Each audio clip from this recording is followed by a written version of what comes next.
Hi guys, सुबह के बज रहे हैं 11:30 और हम जा रहे हैं मम्मी के घर। और रास्ते में नहीं शकरकंद वाला मिल गया था। पहले मुझे पता नहीं था इसको क्या बोलते हैं। मैंने राज से पूछा, राज इसको क्या बोलते हैं, तो राज ने कहा शकरकंद होती है।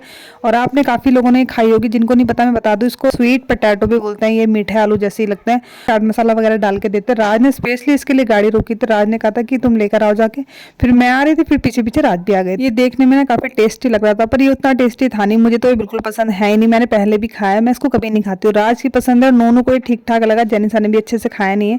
इसमें जो मसाला था भैया ने थोड़ा तेज कर दिया। अब मेरे फोन का टेम्पर बच्चों ने गिरा गिरा के पूरा तोड़ दिया था, तो मैंने राज को कहा मुझे नया टेम्पर लगाना है। अब ये इसमें एक था 100 का, ये वाला शायद 150 का है, ऑरेंज वाला 100 का है। तो मैंने राज को पूछा कौन सा लगाऊं, राज ने कहा बच्चों ने तो तोड़ना ही है इसलिए 100 वाला लगवा लो। तो ये वाला मैंने अपने मोबाइल पे लगवा लिया था। तो भैया कह रहे थे ना इसकी गारंटी है, जल्दी से टूटेगा नहीं। कवर भी उन्होंने मेरे साथ में दिया था कि नेक्स्ट टाइम कभी लगवाना हो तो ये वाला लगवाना। अब रास्ते में मैं राज को बोलूँ कि गाड़ी में शायद पंचर है। राज ने कहा गाड़ी में पंचर वंचर कुछ नहीं है, बैठ जाओ चुपचाप से। अब हम आ गए थे मम्मी के घर। मम्मी घर पे हो रही थी हरी हरी साग, और साग को देख के किसका मन नहीं होता खाने का। तो ये थी सरसों जो बहुत सारी खिली खिली सी हो रही थी। मम्मी ने कहा चाकू उठाओ, चाकू से काटना शुरू कर। और मम्मी मुझे बोली कभी यहाँ से काट कभी वहां से काट। अब ये थी थोड़ी सी पालक, मम्मी ने कहा पालक भी ले ले, नहीं तो बाहर मार्केट से लेनी पड़ेगी। तो मैं राज को दिखा रही, देखो कितनी अच्छी पालक है, हरी हरी साग सब्जी ना मम्मी ने अपने छोटे से खेत में लगाई हुई है। क्यारी आप बोल सकते हो। अब रात होगी तो हम रात को निकल गए वापस। रुकने का प्लान हमारा आज भी नहीं था, क्योंकि कल रात को जाना था ड्यूटी। सामने गाड़ी में देखो ये ना बच्चा बैठा हुआ था, और ये ना मेरे बच्चों के साथ मस्ती कर रहा था। इसने मुंह इधर की साइड कर रखा था, मैं इसकी वीडियो बनाते। अब हम पहुंच गए थे यहाँ पे।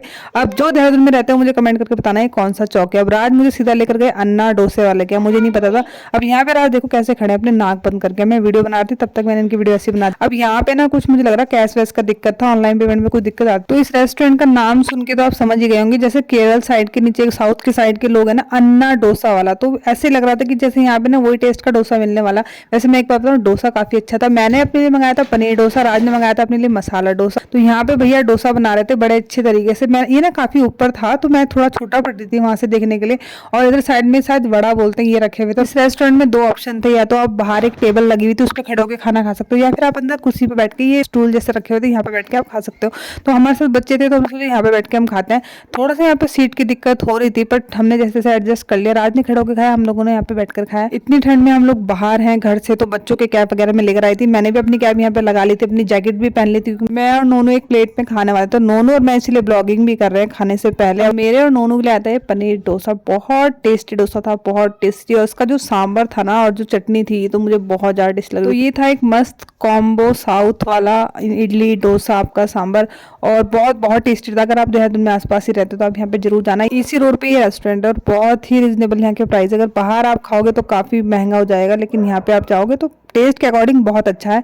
अब यहाँ पे गरम गरम डोसा मैं और नोनू खा रहे हैं, हम कर रहे हैं एंजॉय।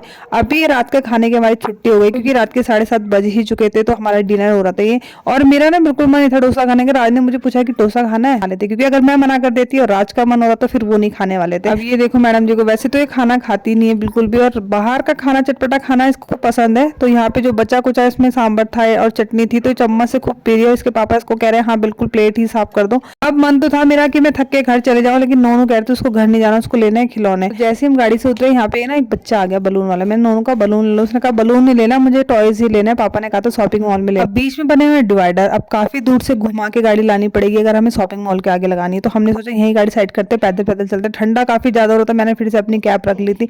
और नोनू की जिद पूरी करने के लिए हम पहुंचे यहाँ पे विशाल मेगा मार्ट, क्योंकि रास्ते में यही पड़ता है, सस्ते सस्ते खिलौने यहीं पे मिल सकते थे। तो नोनू आगे आगे चल रहे थे, हम इसके पीछे पीछे चल रहे थे।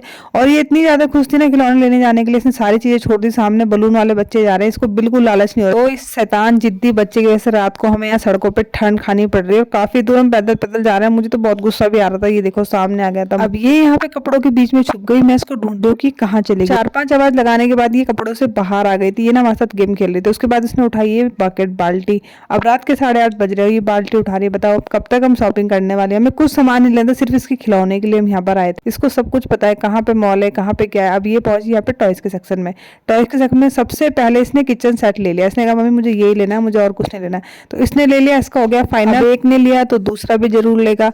तो अब बारी थी जेनिसा की। तो जेनिसा सोच रही थी कि मैं क्या लूँ। काफी देर बाद कंफ्यूज रहने के बाद इसने ये डॉल सिलेक्ट करी है। अब इस डॉल में एक से एक ड्रेसेस देख रही है, मतलब इसने यहाँ पे आधा घंटा पूरा बर्बाद कर दिया। हर एक डॉल की ड्रेस इसे अच्छी लग रही है, इसका मन था कि मैं सारी डॉल ले लूँ। हम लोग काफी थक चुके थे। राज ने कहा जो भी लेना है जेनिसा जल्दी से लो। फाइनली इसने अपनी ये डॉल सिलेक्ट करी। अब हम गए बिलिंग काउंटर पे, यहाँ पे हमने अब कराया इसका बिल। और काफी ठंडा हो रहा था, काफी रात हो चुकी थी। अब बिल्कुल घर पहुंचने की जल्दी थी। मेरी और राज की एनर्जी बिल्कुल डाउन हो चुकी थी। अब आके बैठे हम गाड़ी में और निकल गए अपने घर के लिए। तो ये था आज का व्लॉग। अगर आपको व्लॉग अच्छा लगा तो वीडियो को लाइक कर देना, वीडियो को शेयर कर देना, कमेंट करके बताना आपको मेरी वीडियो कैसी लगती है। बाय बाय गाइस, अपना ध्यान रखें।